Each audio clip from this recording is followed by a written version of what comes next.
Hello everyone, my name is Rinsha.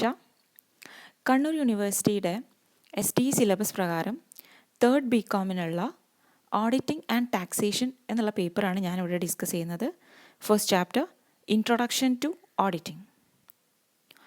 അപ്പോൾ ഈ ചാപ്റ്ററിലുള്ള ടോപ്പിക്സ് ആണ് ഇവിടെ കൊടുത്തിട്ടുള്ളത്. Origin, meaning and definition, objects of auditing, advantages of auditing, limitations of auditing, qualities and qualifications of an auditor, classification of audit. Let's move on to the first topic, origin of auditing.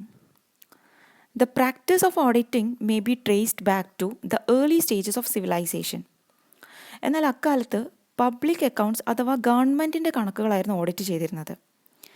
Private ബിസിനസ്സുകളുടെ audit rare ആയിരുന്നു.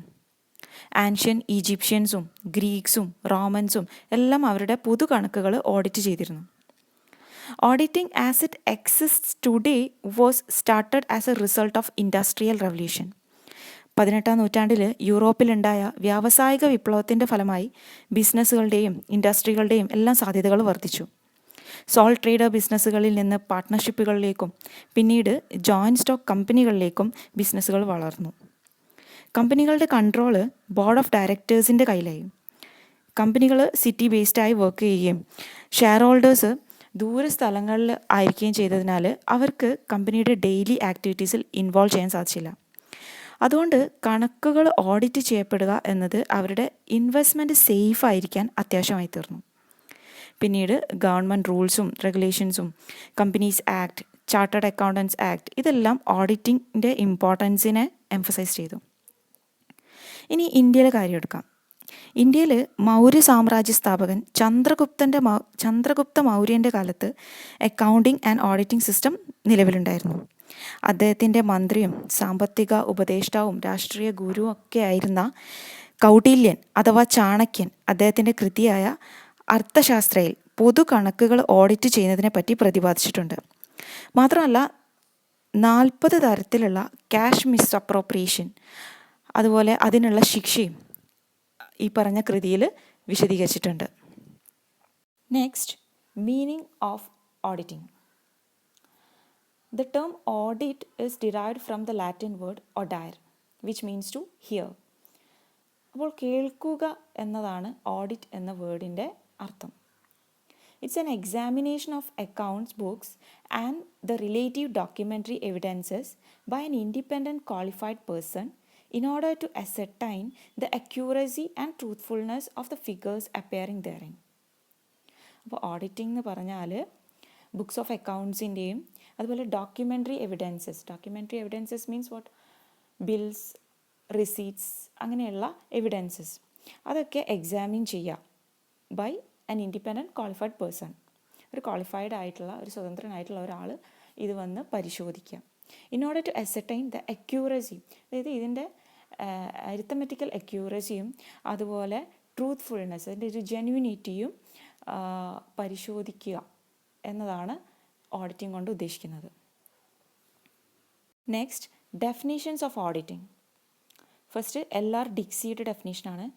An audit is an examination of accounting records undertaken with a view to establish whether they correctly and completely reflect the transaction to which they relate.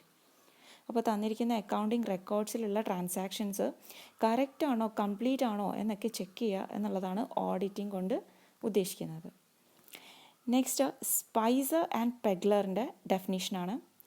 Such an examination of the books, accounts and vouchers of a business as will enable the auditor to satisfy himself that the balance sheet is properly drawn up so as to give a true and fair view of the state of affairs of the business and whether the P&L account gives a true and fair view of profit or loss for the financial period according to the best of his information and explanation given to him and is shown by the books, and if not, in what respect he is not satisfied.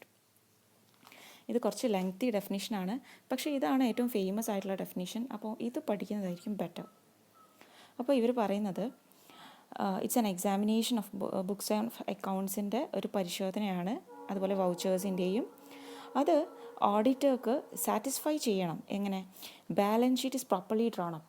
Balance sheet കറക്റ്റായിട്ടാണോ വരച്ചിരിക്കുന്നത്, അതുപോലെ P&L account കറക്റ്റായിട്ടാണോ കൊടുത്തിരിക്കുന്നത്, correct profit ആണോ ഇത് depict ചെയ്യുന്നത്, balance ഷീറ്റിൽ correct state of affairs ആണോ കാണിക്കുന്നത്, അതായത് അസറ്റ്സും ലാബിലിറ്റീസും ഒക്കെ കറക്റ്റ് ആണോ, അയാൾക്ക് കിട്ടിയ ഇൻഫർമേഷൻ, അതായത് according to the best of his information and explanation given to him, അയാൾക്ക് കിട്ടിയ അറിവും ഇൻഫർമേഷനും അനുസരിച്ച് ഇതൊക്കെ കറക്റ്റായിട്ടാണോ ചെയ്തിരിക്കുന്നത്.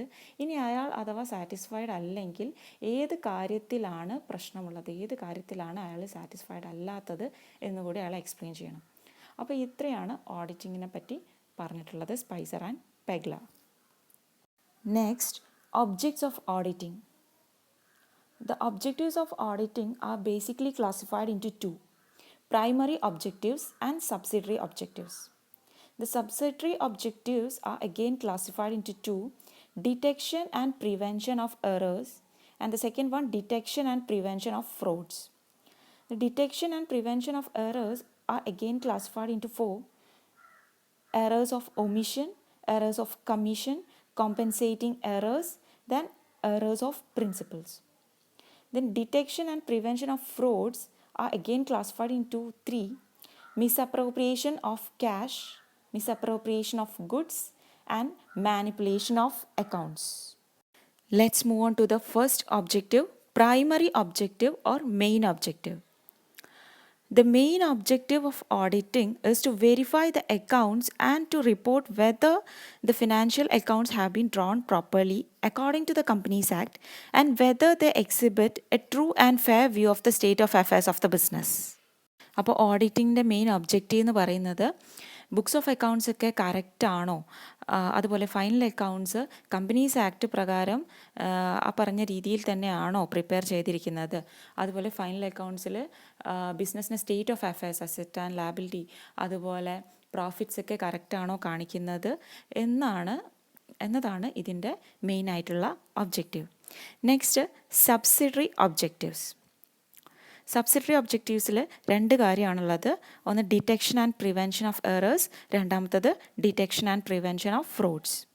അപ്പോൾ first one, detection and prevention of errors. അപ്പോൾ ഇത്രയും ഈ ക്ലാസ്സിൽ നിന്ന് റെക്കോർഡ് ചെയ്യുന്നുള്ളൂ, ബാക്കി അടുത്ത ക്ലാസ്സിൽ. Thanks for watching.